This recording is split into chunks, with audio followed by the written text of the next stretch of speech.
ఆ మనిషి రిటైర్డ్ అయి ఉన్నా కూడా లాక్కొని వస్తా. ఆ మనిషి దేశం విడిచిపెట్టిపోయినా లాక్కొని వస్తా. ఎవరిని వదిలిపెట్టేది ఉండదు. ఒక్కొక్కడికి మాత్రం సినిమా మాత్రం ఎలా చూపించానో అలా చూపిస్తామని మాత్రం చెప్తాను.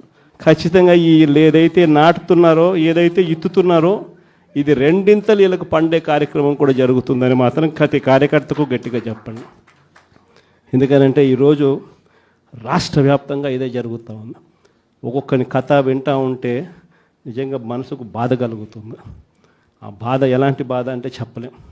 అసలు మంగళగిరిలో ఒక పాపను, కృష్ణవేణి మంగళగిరి పాప, సోషల్ మీడియా పాప తీసుకొని పోయి, ఆడపాపను కూడా, ఆడ కూతురని కూడా చూడుకోకుండా తీసుకొని పోయి హైదరాబాద్ నుంచి ఎత్తుకొని వచ్చి స్టేషన్లలో పెడతా ఉన్నారు.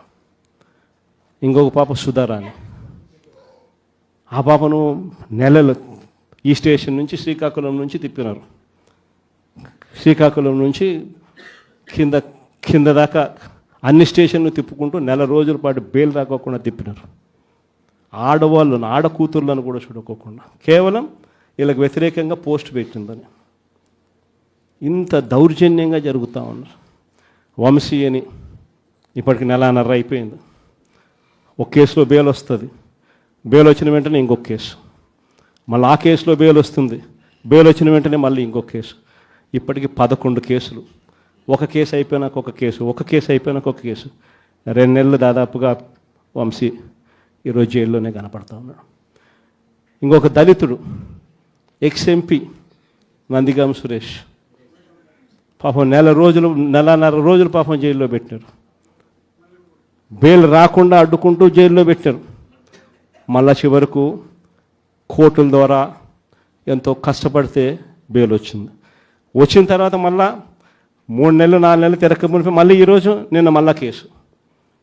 వాళ్ళ ఇంటి దగ్గరికి ఒక వ్యక్తి వచ్చి దళితుడని కూడా చూడుకోకుండా ఆ మనిషిని ఈయనే తిడతాడు. ఎందుకు నన్ను తిడుతున్నావు అని చెప్పి ఈయన ప్రశ్నిస్తే ఈయన మీద కేసు పెట్టి జైల్లో పెడతా ఉన్న పరిస్థితి మొట్టమొదటిసారిగా ఇప్పుడు చూస్తూ ఉన్నాం. అది ఈరోజు ఇంత దారుణంగా ఈరోజు జరుగుతూ ఉంది. ఇలాంటి పాలన చూసిన తర్వాత చెప్తా ఉన్నా, ఆ బాధలో నుంచి చెప్తా ఉన్నా, ఏదైతే మీరు ఎత్తుతా ఉన్నారో తప్పుడు సాంప్రదాయాన్ని నాటుతూ ఉన్నారు, తప్పుడు సాంప్రదాయాన్ని మీరు చాటుతూ ఉన్నారు. ఈ సాంప్రదాయం ఒక వృక్షం అవుతుంది.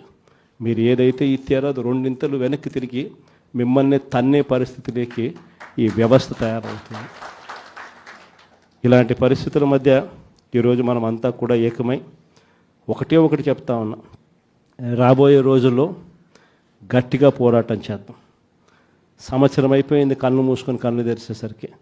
ఇక కళ్ళు మూసుకొని కళ్ళు తెరిచేసరికి మరో 3 సంవత్సరాలు కూడా అయిపోతే దాని తర్వాత మాత్రం వచ్చేది మన ప్రభుత్వమే. మంచి రోజులు ఖచ్చితంగా మనకే వస్తాయి. ఒక చీకటి అయిపోయిన తర్వాత ఒక పగలు రాక తప్పదు అన్నది ప్రతి ఒక్కరూ గుర్తుపెట్టుకోమని ఈ సందర్భంగా కోరుతాను.